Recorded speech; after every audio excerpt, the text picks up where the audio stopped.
Hello నమస్తే నేను Ashok welcome to ప్రజా చైతన్యం ఏపీ ప్రభుత్వం చేస్తున్నటువంటి పథకాలకు సంబంధించి ఏపీ ప్రభుత్వం తీసుకొచ్చిన నిర్ణయాలకు సంబంధించి ప్రజల్లో కొంత అసంతృప్తి ఉన్నటువంటి మాట మనకు తెలిసింది. దాని మీద ఏదైతే ఈ 7 నెలల పాలనలో ఎన్నికల మేనిఫెస్టోలో వాళ్ళు ఇచ్చినటువంటి అవకాశాలు ఉన్నాయి, ఎన్నికల మేనిఫెస్టోలో వాళ్ళు ఇచ్చినటువంటి హామీలు ఉన్నాయో వాటన్నిటిని అమలు చేయాలని చెప్పేసి కూటమి ప్రధానంగా మాట్లాడుతూ వచ్చింది. కానీ ఈ 7 నెలల కాలంలో ఎక్కడా కూడా వాటికి సంబంధించినటువంటి పనితీరు అయితే కనిపించట్లేదు. ఇప్పుడు ఇదే నేపథ్యంలో ఈ విషయాలకు సంబంధించి ఈ వ్యవహారాలకు సంబంధించి ప్రజలందరూ మాట్లాడుకుంటున్నారు.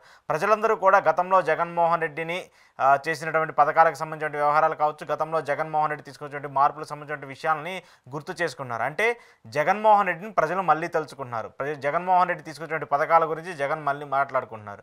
ఈ జనాలకు సంబంధించి గతంలో జగన్మోహన్ రెడ్డి ఏదో ఒక బటన్ నొక్కుతున్న పేరుతోనో లేదంటే హామీల పేరుతోనో స్కీముల పేరుతోనో ఎప్పుడో ప్రజల్లో ఉంటూ ఉన్నారు. ఆయనకు సంబంధించి ఎంతో కొంత రూపాన ప్రభుత్వం నుంచి ప్రజలకు సాయం అందిస్తూనే ఉన్నారు.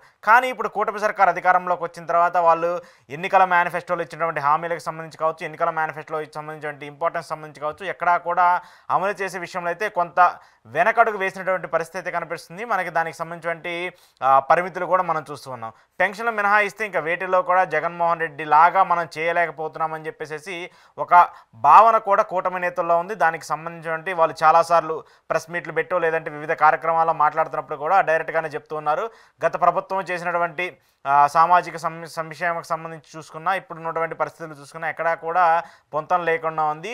ఎందుకంటే ఆంధ్రప్రదేశ్ రాష్ట్రానికి సంబంధించి కొంత అప్పుల బాధ ఎక్కువగా ఉంది. జగన్మోహన్ రెడ్డి అప్పులు చేశారు, అందుకని అప్పులు చేసి మీకు పథకాలు ఇచ్చారు, ఇప్పుడు మేము అప్పులను తీర్చే ప్రయత్నంలో ఉన్నామని చెప్పేసి చాలాసార్లు ఇటు పవన్ కళ్యాణ్ కావచ్చు, చంద్రబాబు నాయుడు కావచ్చు మాట్లాడింది కూడా మనం చూస్తూ వచ్చాం. కానీ ఇప్పుడు ఏదైతే ప్రజలు ఆశించి ప్రజలు ఓట్లు వేసి ప్రజలు ఎన్నుకున్నటువంటి ఈ కొత్త ప్రభుత్వం ఉందో వాళ్ళు తీసుకురావాల్సినటువంటి అవకాశాల మీద లేదంటే వాళ్ళు తీసుకొస్తారనుకున్నటువంటి స్కీముల మీద వాళ్ళు తీసుకొస్తారన్నటువంటి పనితీరు మీద కొంత అసంతృప్తిగా ఉన్నారు. అంటే జగన్ కంటే చంద్రబాబు నాయుడు చేయాలనుకున్నారని నమ్మాము, మనం చంద్రబాబు నాయుడు ఇంకా ఎక్కువ ఇస్తారని నమ్మాము.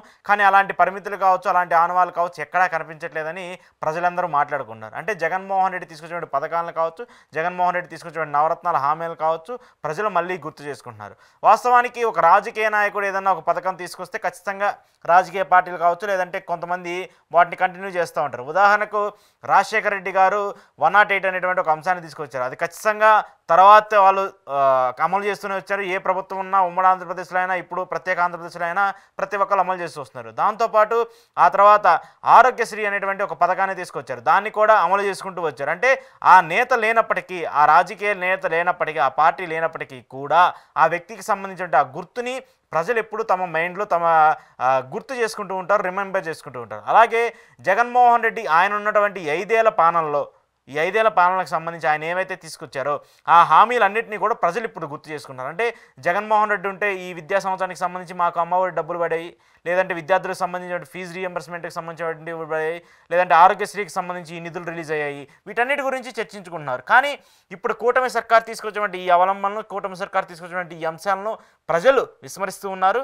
ప్రజలు విస్మరించిందే కాకుండా కూటమి మీద వ్యతిరేకత తీసుకొస్తూ జగన్మోహన్ రెడ్డికి ఒక పాజిటివ్ అట్మాస్ఫియర్ ఇచ్చి అయితే కనిపిస్తుంది. అయితే జగన్మోహన్ రెడ్డి ఓడిపోయినప్పటికీ కూడా ఆయన తీసుకొచ్చినటువంటి పథకాలు, ఆయన తీసుకొచ్చినటువంటి అంశాల వల్ల ప్రజల్లో మళ్ళీ గుర్తు చేసుకున్నారు. దీనివల్ల వైసీపీ పార్టీకి కొంత అడ్వాంటేజ్ అయ్యే అవకాశం ఉన్నప్పటికీ కూడా కూటమికి ఇది కాస్త డ్యామేజ్ చేసే పరిస్థితి కూడా ఉంటుంది. మరి దీని మీద ఈ 4 ఏళ్ల పాలనలో అయినా కూటమికి సంబంధించి నిర్ణయాలు తీసుకొని ఏదైతే ఎన్నికలకు సంబంధించిన హామీలు ఇచ్చారో వాటిని ఖచ్చితంగా అమలు చేస్తారా లేదా అనేది మాత్రం చూడాల్సి ఉంది.